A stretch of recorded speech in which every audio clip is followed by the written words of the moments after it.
Welcome back to the Deep Dive. Today, we're zeroing in on a creative force who has been, well, meticulously shaping what we watch, right? From the biggest blockbuster screens to, the quiet intimacy of our living rooms for decades now. Yeah, decades. You might know him as an action director, maybe. Or perhaps as the doctor from Chicago Hope, Dr. Kronk. But truly, that's just scratching the surface. Oh, definitely. Okay, let's unpack this. We're embarking on a deep dive into the fascinating, sometimes surprising and incredibly prolific career of Peter Berg. He's not merely a director, Nope. nor just a writer, nor solely an actor. He is, well, a true multi-hyphenate, isn't he? An undeniable force in Hollywood. Absolute. And for you, our curious listener, our mission today is basically to cut through the vast catalog of his work and truly understand how one individual could so profoundly shape such a diverse array of projects. It's a huge range. It really is. We're talking about a spectrum that ranges from gritty, character-driven dramas to massive, effects-laden blockbusters. From critically acclaimed television series that kind of redefined a genre to those unforgettable commercials, the ones that dominate the Super Bowl and capture national attention. Super Bowl ads, yeah.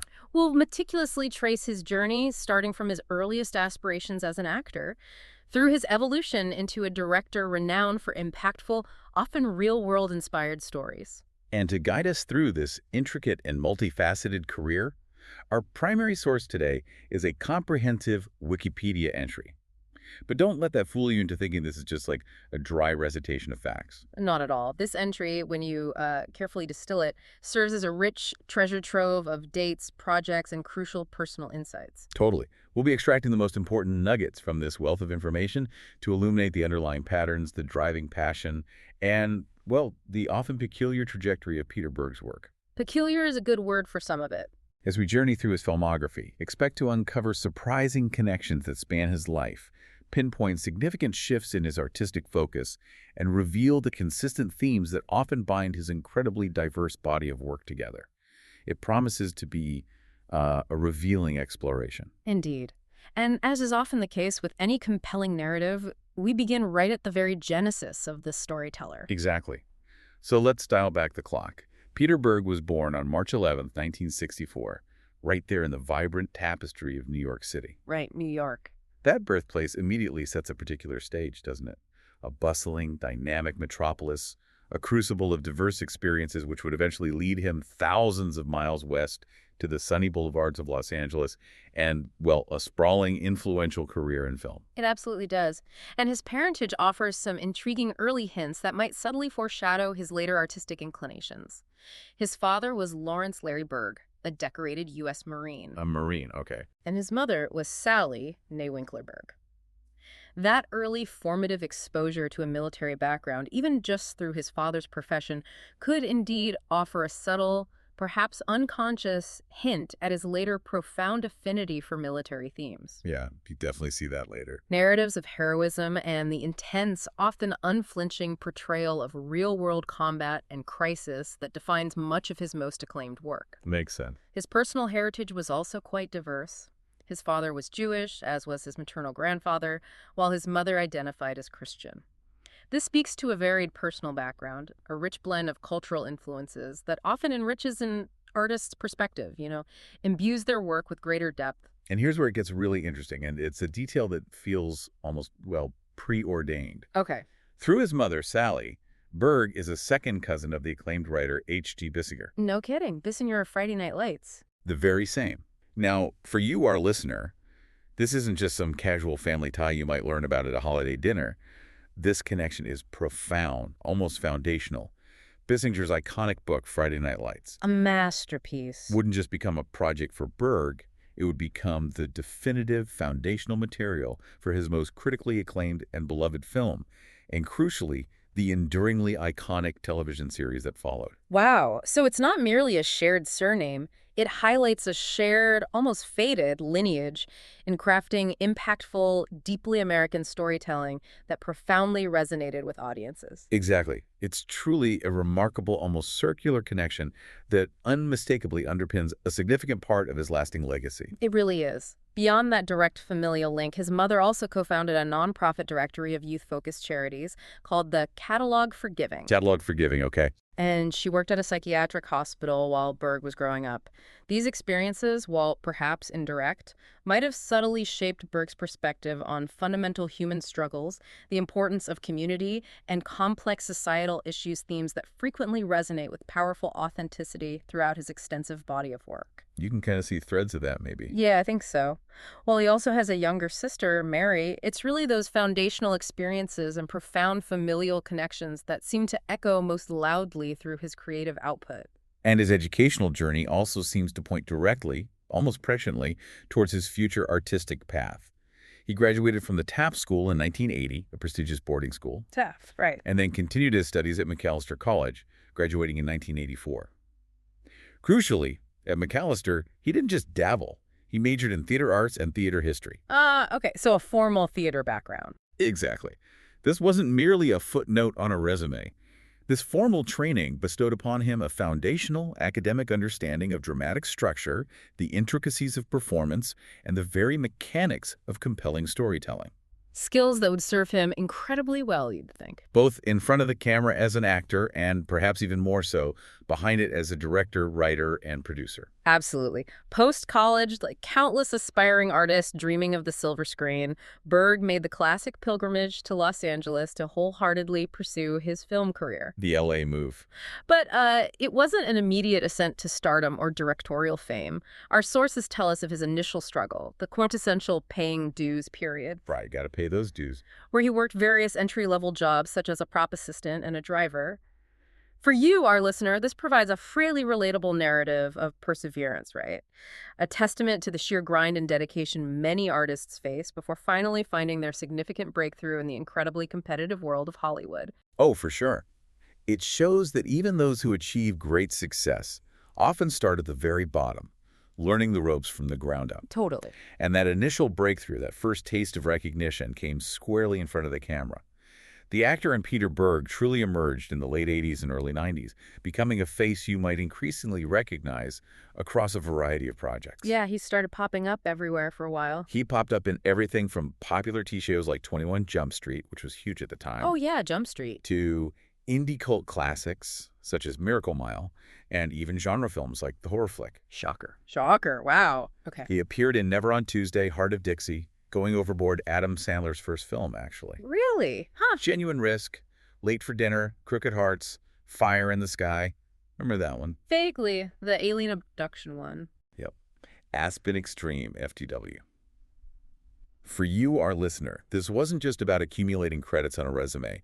This breadth of work, crossing genres from gritty drama to action to horror, gave him a practical on-set education, right? An invaluable apprenticeship that many aspiring directors would undoubtedly envy. Definitely. He was learning the craft of filmmaking from the inside out, piece by piece, performance by performance. And he began gaining significant recognition relatively early on in his acting journey. In 1992, his poignant role as a World War II soldier in the critically acclaimed film A Midnight Clear brought him considerable early notice from critics and audiences alike. The Midnight Clear, yeah, that was a good one. However, his most defining and impactful television role, the one that truly solidified his acting career and made him a recognizable face to millions, came as Dr. Billy Cronk on the popular CBS medical drama Chicago Hope. Ah, Dr. Cronk, that's the one. He was on that for a long time. A consistent presence on that show for an impressive 106 episodes from 1995 to 1999, which is a considerable long-running commitment for any actor in network television. Wow, 106 episodes. That's commitment. 106 episodes. That's a serious, almost foundational commitment to a single role. And it wasn't just a prominent presence. He and his castmates also received Screen Actors Guild Award nominations for Outstanding Performance by an Ensemble in a Drama Series in 1996, 1997, and 1998 for Chicago Hope. So they were recognized by their peers, too. Exactly. So, for you, our listener, how do you think an immersion like that, being so consistently in front of the camera for so long, truly understanding character development and scene dynamics from an actor's perspective, uniquely shaped his approach when he finally made that pivotal shift and stepped behind the camera as a director?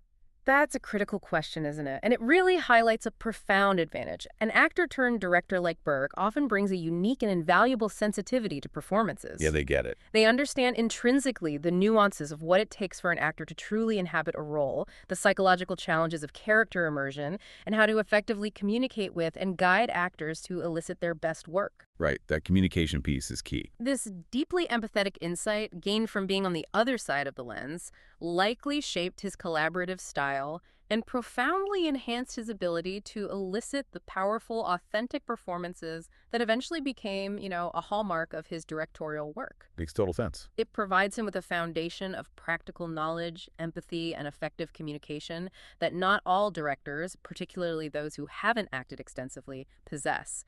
It's about speaking an actor's language from experience. So after paying his dues as a working actor and gaining significant recognition in his own right, Berg made that pivotal, career-defining move behind the camera. And that's precisely where his distinct artistic voice truly started to take shape. The big leap. His directorial feature film debut was Very Bad Things in 1998.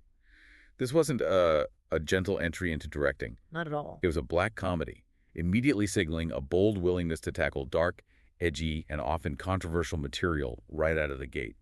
What's more, he didn't just direct it, he also penned the screenplay, showcasing his comprehensive vision.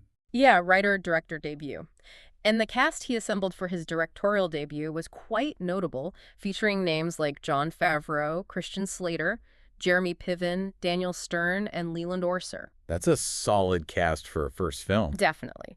The film, perhaps predictably for a dark comedy, received mixed reviews upon release. However, it's important to note that it was showcased at prestigious international festivals, including Toronto and San Sebastian, garnering significant attention. So it got noticed, even if it wasn't universally loved. Exactly. It even won a Fun Radio Trophy at the Deauville American Film Festival and secured nominations for the Grand Special Prize at Deauville and the Golden Seashell at San Sebastian. This suggests that despite the polarized critical reception, it certainly captured critical notice and curiosity, signaling an emerging talent with a distinctive, if challenging, vision. And he even composed a song for it. Intriguingly, yeah. Yeah. Berg also composed the song Walls Come Down for the film, a small but significant detail that further highlights his incredibly hands-on, multi-talented approach to filmmaking from the very beginning. Incredible versatility right from the start. And he didn't stop with film. He also plunged into television creation with Wonderland in 2000. Oh, Wonderland. This was an edgy, dramatic series for ABC, courageously set within the confines of a psychiatric asylum. That premise alone sounds like it's right up his alley, doesn't it? Exploring the darker, more challenging aspects of the human condition. It absolutely does. And Wonderland was, by virtually all accounts, a critical darling. It received rave reviews from critics and quickly garnered a passionate cult following who appreciated its bold storytelling and unflinching subject matter. That's the ratings. Yeah, that's the kicker. It quickly faced the perennial, harsh challenge of network television ratings. Despite its undeniable critical success and its devoted fan base, it unfortunately failed to deliver the consistent viewership numbers that ABC desperately needed. And as a result, it was very quickly canceled. This served as an early, rather stark illustration for Berg of the immense commercial pressures even artistically well-received shows confront, and it gave him an initial, invaluable experience with the delicate, often difficult balancing act between artistic vision and securing a mass audience in the demanding world of network television. That's a tough, but perhaps formative, lesson to learn so early in his directing career. Then, in 2003, he directed the action comedy The Rundown, starring Dwayne Johnson. The Rock. Very early Rock. Who was very much a budding star at that point, alongside the established Sean William Scott. This felt like a big commercial play for Berg after his more niche initial project. It did. But The Rundown also received a mixed bag of reviews, and it ultimately disappointed at the box office, grossing $80 million against an $85 million budget, barely breaking even. So not the breakout hit maybe they hoped for? Probably not. For Berg, this can be framed as another significant learning experience, this time on a much larger scale, as he navigated the complexities of working with a major action star and a considerable budget relatively early in his directorial career. Still learning the ropes of big-budget filmmaking. Yeah, it certainly showed his willingness to engage with the mechanics of a Hollywood blockbuster, to learn how to choreograph large-scale action, even if the commercial outcome wasn't precisely what the studio had hoped for. It was part of his ongoing process of sharpening his craft across diverse genres. So what does this all mean when we distill it down and look at this early phase of his directorial journey? From the dark comedy of Very Bad Things to the edgy, critically acclaimed TV drama Wonderland, and then to a big-budget action comedy like The Rundown, Berg was clearly not content to be pigeonholed. Not at all. He was actively exploring a wide range of genres, experimenting with different tones and scales, diligently sharpening his craft, and very purposefully searching for his distinctive voice. Right. He was figuring out what kind of stories truly captivated him and, crucially, how he wanted to tell them with his unique signature. And he found that voice, or at least a highly significant and defining part of it, with what swiftly became known as the Friday Night Lights phenomenon. Ah, yes. This was a true turning point.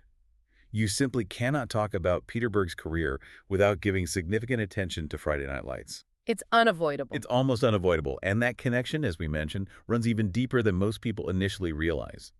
Let's revisit that incredible family tie. H.G. Bissinger, Berg's second cousin, wrote the foundational New York Times bestseller that inspired it all. That connection is just wild. His profound personal connection to the source material must have infused his adaptation with an even greater sense of authenticity, urgency, and personal investment, right? Making it far more compelling than a typical studio project. Oh, absolutely. It adds an indelible layer of depth, authenticity, and passionate commitment to his entire approach to the material. His film adaptation of Friday Night Lights in 2004 was his third directorial effort, and it represented a truly pivotal moment in his career. Big shift. This intense, character-driven football film, faithfully based on Bissinger's revered book, truly marked a significant and definitive shift in his directorial focus. It moved him squarely towards a more grounded, intensely emotional, and distinctly American-themed narrative. That became his sweet spot, really. A storytelling vein that would become a profoundly recurring and successful element in his subsequent work. And it wasn't just a critical shift, it was a huge critical success. The film garnered significant accolades, winning an AFI Award for Movie of the Year, an ESPY for Best Sports Movie. He wins. And it was also nominated for a Teen Choice Award and a USC Scripter Award. This wasn't just a moderate success or a niche hit. It was a significant turning point in critical reception for his directorial work, proving unequivocally that he could tell a story with both profound emotional resonance and broad, impactful appeal. And he didn't rest on the film's laurels. Instead, he boldly took the film's success and brilliant concept, adapting it into an acclaimed and enduring television series, also titled Friday Night Lights, which ran from 2006 to 2011 on NBC. A TV show legendary. Absolutely legendary. What's absolutely crucial for you, our listener, to understand here is that while the series was indeed inspired by Bissinger's book and his own film, Berg, as developer and executive producer, didn't simply rehash the story. No, new town, new people. He created an original storyline with entirely new characters, setting it in the fictional town of Dillon, Texas.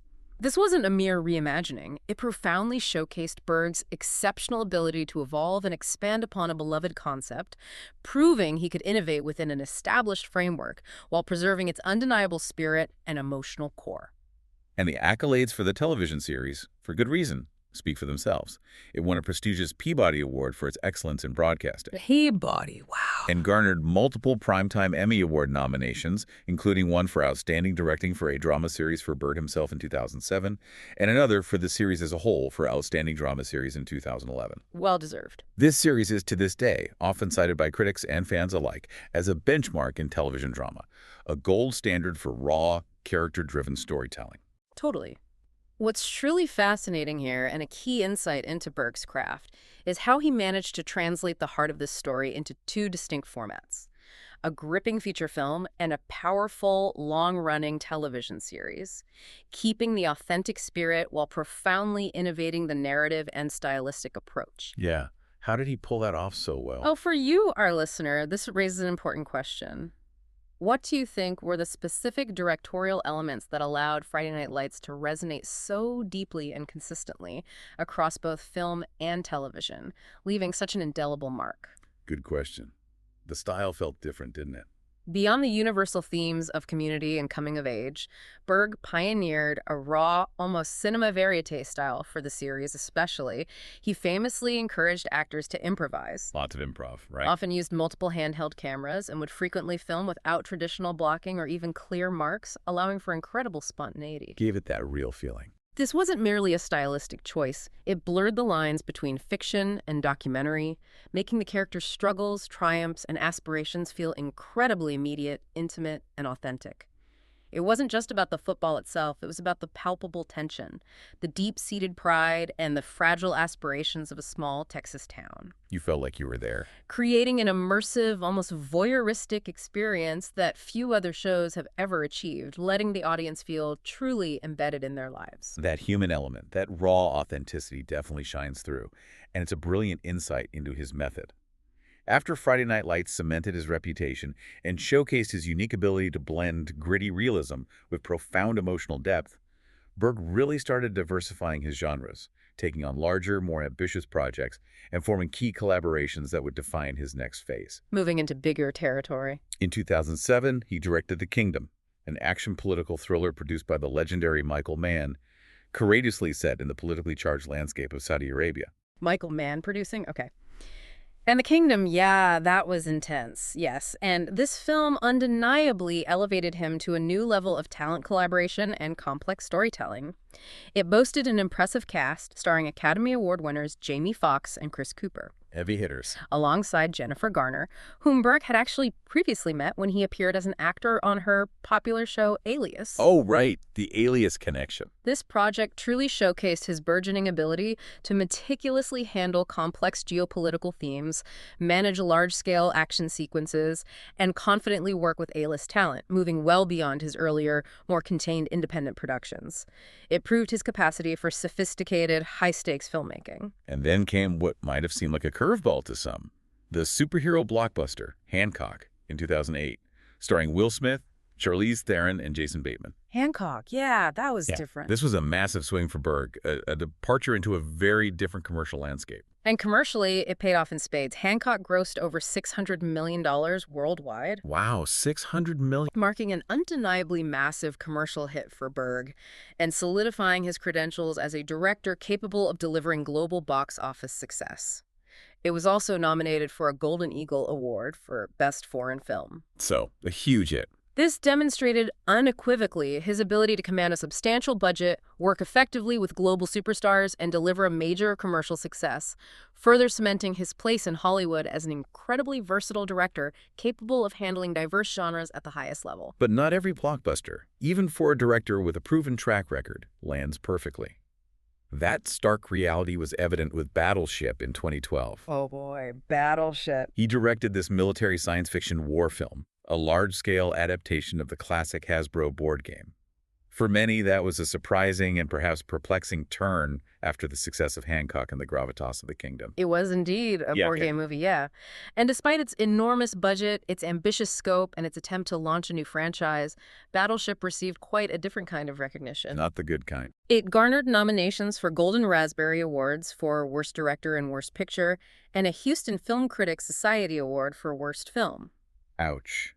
Razzies. This provides a fascinating, almost jarring counterpoint to his previous successes like Hancock, highlighting the incredibly high stakes, the immense pressure, and the often unpredictable nature of Hollywood blockbusters. Yeah, it's a gamble. It unequivocally shows that even with commercial hits under your belt, and even with huge financial investment, there's always a significant risk involved when dealing with massive productions, and critical reception can be incredibly fickle.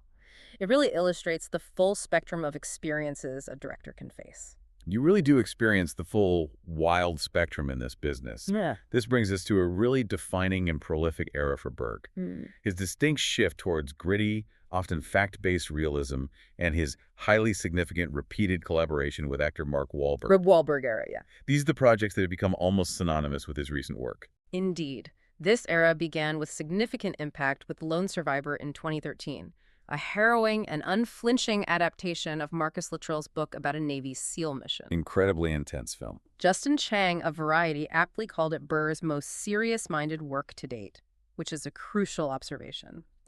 This film marked a definitive and deliberate shift in his focus towards more intense, fact-based narratives, firmly rooted in real-world events, and exploring profound themes of human endurance, sacrifice, and survival under extreme duress. It felt like a real statement piece. It felt like he found his true thematic home. And it was critically recognized for that intense focus and gravitas, wasn't It it? was. It was nominated for a Satellite Award and a Writers Guild of America Award for Best Adapted Screenplay, as well as a Saturn Award for Best Director.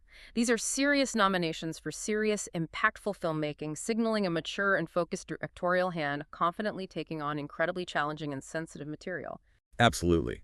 And this critical and commercial success then catalyzed a remarkably strong and consistent working relationship with Mark Wahlberg, who would go on to star in the next 5 films Berg directed. 5 in a row. This collaboration is quite remarkable for its consistency and the thematic focus it allowed Berg to relentlessly pursue. First, following Lone Survivor, there was Deepwater Horizon in 2016. Another true story disaster film. An intense disaster drama based on the catastrophic, real-life oil rig explosion. Interestingly, Berg actually replaced an earlier director on this project due to creative differences, Oh, really? Didn't know that. underscoring his deep commitment to his specific vision for these fact-based, high-stakes stories. Makes sense he'd want control over that kind of material. Right, and that was followed swiftly by Patriots Day in 2016, another powerful drama centered on a recent deeply impactful American event, the tragic Boston Marathon bombing. Right. Boston Strong. Very raw. Again, this was another clear example of his laser-like focus on true stories that profoundly explore themes of crisis, community response, and quiet heroism in the face of unspeakable tragedy. Then came Mile 22 in 2018, an action thriller. More straightforward action, that one. And most recently, Spencer Confidential in 2020, an action comedy that was released as part of his first-look deal with Netflix. Back to action comedy, interesting. With Wahlberg again. These 5 consecutive films with Wahlberg truly demonstrate Berg's sustained and almost singular interest in portraying a certain brand of American resilience, often showcasing ordinary people or dedicated professionals exhibiting extraordinary courage in high-stakes scenarios. That seems to be the common thread. This collaboration allowed him to hone a very specific, recognizable style of filmmaking, blending visceral action with grounded, authentic human drama. If we connect this to the bigger picture, Berg consistently gravitates towards stories of human resilience, crisis, and often American identity. What drives this consistent thread through such a varied filmography? Yeah, what is it about those stories for him? It suggests a profound and unwavering interest in examining how individuals and communities respond when pushed to their absolute limits, particularly in the face of profound adversity, whether it's a war, a devastating natural disaster, or a terrorist attack. There's a persistent, almost obsessive exploration of courage, the complexities of decision-making under pressure, and the enduring human spirit in his work, even amidst the explosions and intense drama. And it's not just behind the camera during this incredibly prolific period. It's definitely worth noting for you, our listener, that Berg also had intriguing cameo appearances in the last 6 of these major titles. Oh yeah, he pops up in them. Including Lone Survivor, Deepwater Horizon, and Mile 22, often uncredited. So he clearly still relishes the opportunity to be on both sides of the camera, dipping his tongue back into acting even while directing these massive, demanding productions. He certainly does. Guess you can't take the actor completely out of the director. But his influence, importantly, extends far beyond his directing. He's also been a significant and strategic producer on a diverse range of films, showcasing his keen eye for compelling material even when he's not at the helm. Like what? For instance, he served as an executive producer on Pew 239 in 2006, the highly acclaimed independent film Lars and the Real Girl in 2007, a truly unique, quirky drama, and Hercules in 2014. The Rock's Hercules. Yep, which he was actually originally slated to direct himself before Brett Ratner ultimately took over. Ah, interesting. Yeah. And perhaps even more tellingly, he had producer-only credits on 2 particularly critically acclaimed films. Yeah. Hell or High Water in 2016 Great movie. and Wind River in 2017. Both of these are powerful, character-driven films that received significant critical praise, showcasing his undeniable instinct and keen eye for quality storytelling, even when he's not personally in the director's chair. Yeah, those are both excellent choices. Shows good taste. He clearly has an innate ability to spot and champion compelling material. Absolutely. This further reinforces the idea that he is deeply committed to the story itself, irrespective of his specific role. Right, the story comes first. This raises an important question. What does such an incredibly diverse portfolio, from feature films to TV series, documentaries to Super Bowl commercials and music videos, tell us about Berg's overarching storytelling philosophy or his remarkable adaptability as a creator? Yeah, what's the takeaway from all that variety? It seems he's less confined by the medium or genre and far more driven by the inherent power of the narrative itself and how best to bring it to life. His career fundamentally demonstrates a creator who is profoundly interested in the act of storytelling, the profound human experience, irrespective of the platform or the duration. Makes sense. Whether it's a 2-minute Super Bowl advertisement or a multi-season prestige drama, his consistent goal appears to be to captivate an audience, to provoke thought, and to evoke genuine emotion, often by exploring themes of human struggle, triumph, and profound authenticity. And he nails that emotion a lot. His remarkable adaptability isn't just about technical versatility, it's rooted in a core understanding of narrative and emotional impact, allowing him to traverse wildly different mediums while maintaining a surprisingly consistent voice in terms of tone and often the underlying subject matter. It truly speaks to a profound and highly refined creative agility. Now, beyond his celebrated big screen work, Berg's creative canvas is incredibly expansive, reaching deeply into episodic television, compelling documentaries, and, perhaps surprisingly to some, even the high-stakes world of commercials. He kept his hand in TV, definitely. After his initial television forays with Wonderland and the paradigm-shifting Friday Night Lights, he continued to maintain a significant and consistent presence in television. He absolutely did. He was actively involved with shows such as Trauma from 2009 to 2010, Prime Suspect from 2011 to 2012. The U.S. version of Prime Suspect, right? And the popular HBO sports comedy drama Ballers from 2015 to 2019, where he also directed multiple episodes and served as an executive producer. Ballers, yeah, another rock connection. Notably, he directed the critically acclaimed first 2 episodes of HBO's cerebral and often unsettling series The Leftovers in 2014, immediately establishing its distinctive tone. Those first episodes were crucial for that show. And later even had an acting role in it as well. This demonstrates a deep level of respect for his directorial talent and his comfort in contributing in various capacities. More recently, he directed episodes of the acclaimed limited series Painkiller in 2023. About the opioid crisis. And has the upcoming Western drama American Primeval in 2025, where he again has an acting role. This shows his consistent and varied presence in prestige television, actively adapting to new platforms and evolving storytelling forms, consistently seeking out impactful narratives. And his curiosity about real-world narratives extends powerfully into documentary storytelling. He directed the ESPN documentary 30 for 30, King's Ransom in 2009. The Gretzky trade, right. A great 30 for 30. Also serving as a producer, delving into that iconic moment in sports history. And he didn't stop there. He directed and narrated The People's Fighters, Teofilo Stevenson and the Legend of Cuban Boxing in 2018, showcasing his genuine interest in both sports and compelling historical narratives that are often overlooked by mainstream media. Interesting subject.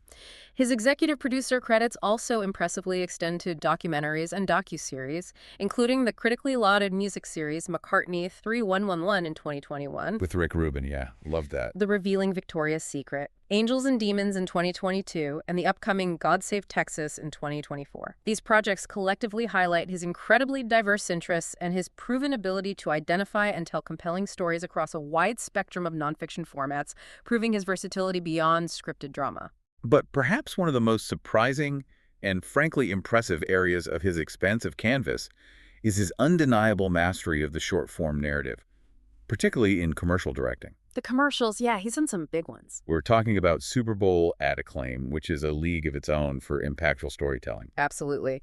In 2009, he directed a Hulu commercial featuring Alec Baldwin, which was not just well-received, but named the best spot of Super Bowl XL3 by both the New York Times and Time magazine. Best spot, that's huge. For you, our listener, this isn't just a minor win. It's significant recognition from major publications for commercial artistry, showing an ability to captivate millions in mere seconds. Even more impressively, in 2017, he directed an extraordinarily ambitious Hyundai commercial that was recorded live after kickoff of Super Bowl LI. Live during the Super Bowl. Wow. And then aired right after the game, ingeniously connecting deployed soldiers with their families in a real-time, emotionally resonant moment. This exemplifies his truly innovative approach to storytelling, pushing creative boundaries even within incredibly tight constraints and under immense live television pressure. That's incredible pressure. It demonstrates a deep understanding of emotional impact and technical execution. That's absolutely incredible logistical coordination and creative ambition. And he continued that streak of high-impact commercial work with the NFL's The 100-Year Game in 2019. Oh, that one, with all the players. This was a historic, epic, two-minute commercial celebrating the NFL's 100th season, featuring dozens of football legends, which not only won the coveted #1 spot in USA Today's ad meter, but was widely described as a tour de force of short-form filmmaking. It was amazing. A technical marvel. He's clearly a master of crafting incredibly impactful narratives, able to condense complex emotions into such brief, memorable formats.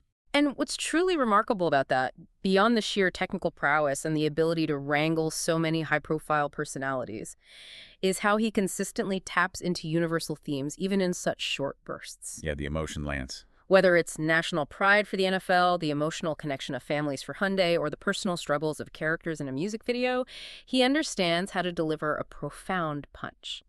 His commercial work also extensively extends to music videos, where he directed for major artists like Enrique Iglesias, Addicted, 2003, Christina Aguilera, Keeps Getting Better, 2008, Right. and Maroon 5, One More Night, 2012, Maps, 2014.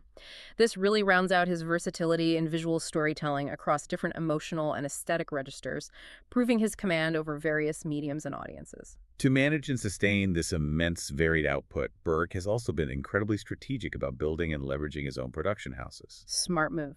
In 2015, he launched the nonfiction studio Film 45, specifically to complement his established fiction studio, Film 44. This savvy business move further cemented his ability to not only create but also actively produce a diverse array of content, ranging from scripted feature films and television series to compelling documentaries and commercials. Gives him control. Essentially building his own versatile content empire. It's a very smart, forward-thinking move that grants him greater creative control, increased flexibility, and the strategic ability to greenlight and develop projects across a vast array of genres and formats. Through Film 44, he also signed a highly significant first-look deal with Netflix. Ah, the Netflix deal. Which directly led to the production of films like Spencer Confidential. Looking ahead, in 2024, he announced he was actively working on a film based on the gripping nonfiction book, The Mosquito Bowl. The Mosquito Bowl, okay. What's that about? It's about a football game played by Marines in the Pacific during World War II, right before the Battle of Okinawa, so very much in his wheelhouse. Oh, wow.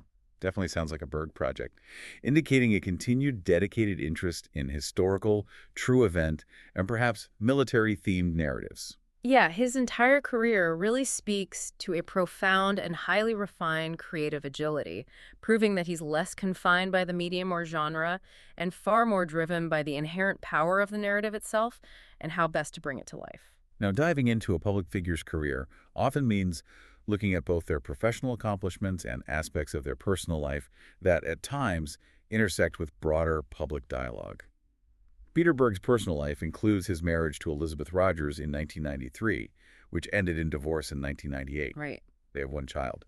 This provides a brief glimpse into his personal world, though his demanding career has consistently kept him more prominently in the public eye. It's true. And speaking of the public eye and public discourse, a notable moment of controversy surrounding Peter Berg occurred in July 2015 concerning Caitlyn Jenner. Ah, yes. The Jenner controversy. This is a crucial moment for our deep dive to uphold strict impartiality and simply report, accurately and directly, what transpired based precisely on our source material without any endorsement or judgment. Absolutely. We're just relaying the information here. So in July 2015, Berg publicly voiced his criticism regarding ESPN's decision to honor Caitlyn Jenner with the prestigious Arthur Ashe Courage Award. Okay. He did so by sharing his opinion on his Instagram account, specifically by posting a Facebook photo meme. This meme starkly contrasted Army veteran and double amputee Gregory D. Gadsden with Caitlyn Jenner. Right, I remember seeing something about that. The caption on the meme, which we will quote directly from the source material to convey its content accurately and without alteration, read, "One man traded 2 legs for the freedom of the other to trade 2 balls for 2 boobs. Guess which man made the cover of Vanity Fair, was praised for his courage by President Obama, and is to be honored with the Arthur Ashe Courage Award by ESPN." Okay, so that was the exact text of the meme he shared. Got it. Following significant public criticism for this Instagram post, Berg subsequently issued a statement to clarify his position and intentions. Right, there was backlash. And again, to ensure our impartial reporting, we will quote his full statement exactly as provided in our source material. I have the utmost respect for Caitlyn Jenner, and I am a strong supporter of equality and the rights of trans people everywhere. I also believe that we don't give enough attention to our courageous returning war veterans, many of whom have sacrificed their bodies and mental health for our country, and our principles stick that include the freedom to live the life you want to live without persecution or abuse. Okay, so that was his clarification. For you, the listener, this incident highlights the inherent complexities that public figures navigate when expressing personal opinions and the rapid, often intense, public discourse that can erupt in response. Yeah, things can blow up fast online. It specifically shows a moment where Berg's consistent and deep-seated focus on honoring veterans, a powerful and recurring theme throughout his entire body of work, intersected with a highly publicized and sensitive cultural conversation. A collision of themes, almost. This segment should invite critical thinking about the nature of public statements by well-known individuals and the challenge of balancing different causes and viewpoints in public forums, without us, as your guides, taking any particular stance on the content of the statements themselves. Right. It's about understanding the event and Berg's very public response within the broader context of his career and expressed values. Indeed, it powerfully demonstrates how a creator's personal views and the very themes that drive their professional work can sometimes powerfully collide with wider societal discussions and debates, leading to moments of intense public scrutiny and requiring careful articulation of one's position. Now, let's talk about the peaks and valleys, the accolades and criticisms that have characterized Peter Berg's journey, the awards, nominations, and critical reception throughout his dynamic career. Early on, even before he made his significant shift behind the camera, he garnered considerable recognition as an actor. Back to Chicago Hope. He received Screen Actors Guild Award nominations for Outstanding Performance by an ensemble in a drama series for Chicago Hope in 1996, 1997, and 1998. That's a solid foundation. It truly is, and that early professional recognition undoubtedly gave him a strong artistic and professional footing. As he transitioned into his directorial work, he began seeing early acclaim for his unique vision. His debut, Very Bad Things, Despite the mixed reviews, earned him the Fun Radio Trophy at the Deauville American Film Festival and nominations for both the Grand Special Prize there and the Golden Seashell at the San Sebastian International Film Festival in 1998. This shows early international recognition for his unique, dark, comedic, and undeniably bold vision. And then, as we discussed, came the undeniable phenomenon of Friday Night Lights, which truly marked a turning point in his critical trajectory. The film adaptation in 2005 won an AFI Award for Movie of the Year and an ESPY Award for Best Sports Movie. Those are major awards for that kind of film. It was also nominated for a Teen Choice Award and a USC Scripter Award. This was clear validation of his ability to craft both critically respected and broadly appealing narratives. And the TV series built profoundly on that success, further solidifying his critical standing. It earned him a Primetime Emmy Award nomination for Outstanding Directing for a drama series in 2007 for his work on the pilot episode. Directing nod, important. And the series itself was nominated for Outstanding Drama Series in 2011, a testament to its enduring quality. It also received a Writers Guild of America nomination for Best New Series in 2007, firmly establishing its place as a critically acclaimed, groundbreaking piece of television. Just showered with acclaim, really. Even his larger-than-life blockbuster, Hancock, received a Golden Eagle Award nomination for Best Foreign Film in 2008, showcasing its international appeal. And his more recent, gritty, and incredibly impactful fact-based work also saw significant critical attention. Lone Survivor in 2013, for instance, Right, back to that one, was nominated for a Satellite Award and a WGA Award for Best Adapted Screenplay, as well as a Saturn Award nomination for Best Director. These are serious nominations for serious, high-stakes filmmaking, acknowledging the depth and technical prowess he brought to such challenging material. They absolutely are. However, here's where it gets really interesting when we look at the fascinating, often stark contrasts in his career. The flip side. While he was accumulating acclaim for his grounded dramas, his big-budget military sci-fi spectacle Battleship in 2013 Here we go again. garnered Golden Raspberry Award nominations for Worst Director and Worst Picture, and a Houston Film Critics Society Award for Worst Film. The Razzies strike again. This juxtaposition of considerable critical highs and pronounced lows speaks volumes about the inherent challenges, the unpredictable nature, and the widely varied reception that can occur within Hollywood, especially when dealing with massive, expensive productions. Shows you can't win them all. It's a powerful reminder that not every ambitious project, even from a proven director, can be a critical darling, and that taking big swings inevitably carries significant risk. So what does this all mean when we distill it down for you, our listener? Taking into account this entire trajectory of awards, acclaim, and occasional criticism. Peter Berg's career is an undeniable testament to both incredible perseverance and remarkable versatility. He keeps going. He has experienced both widespread critical acclaim and immense commercial success, often for the same projects, but has also faced significant criticism for others, especially those that didn't quite land commercially or critically as intended. The highs and lows are pretty extreme sometimes.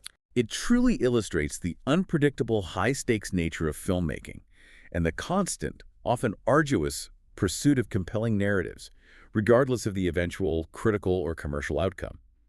He keeps swinging for the fences, driven by an unwavering passion for storytelling. He certainly does, and that's a testament to his sheer tenacity, his adaptability, and his deeply ingrained passion for telling authentic, impactful stories, no matter the medium or the challenges. And what an incredible, multifaceted journey it's been.